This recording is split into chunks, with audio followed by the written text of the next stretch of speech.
When we go through a big loss, whether it's losing someone we love, it's the end of a relationship, or any major life change, it's completely normal for our emotions to feel all over the place.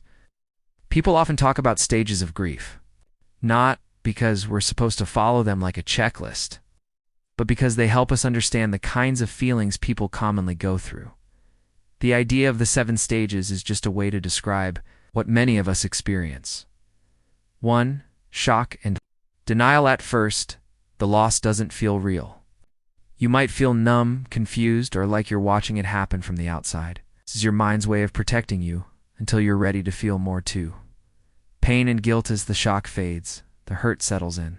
You might start thinking about what you could have done differently or feel guilty about things that were or weren't said. These feelings are heavy, but they're also very human. 3. Anger and bargaining. Sometimes the hurt turns into anger at the situation, at yourself, at others, or even at God. You might catch yourself thinking, if only I had done this, or maybe if this had happened instead. It's the mind trying to make sense of something painful.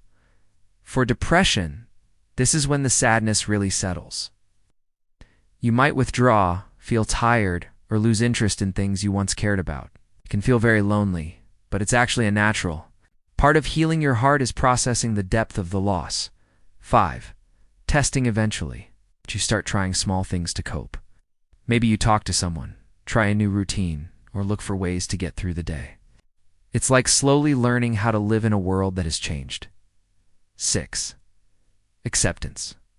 Acceptance doesn't mean the loss stops hurting or that you're over it.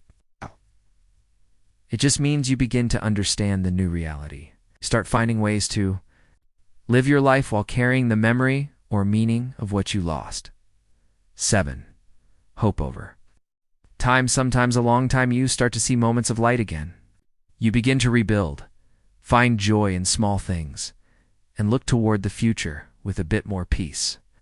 The loss is still part of your story, but it no longer controls your every breath.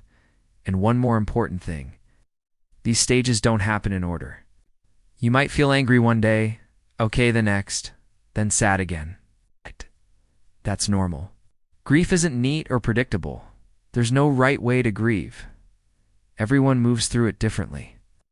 But understanding these stages can remind us that what we're feeling is part of being human and that we're not alone in it.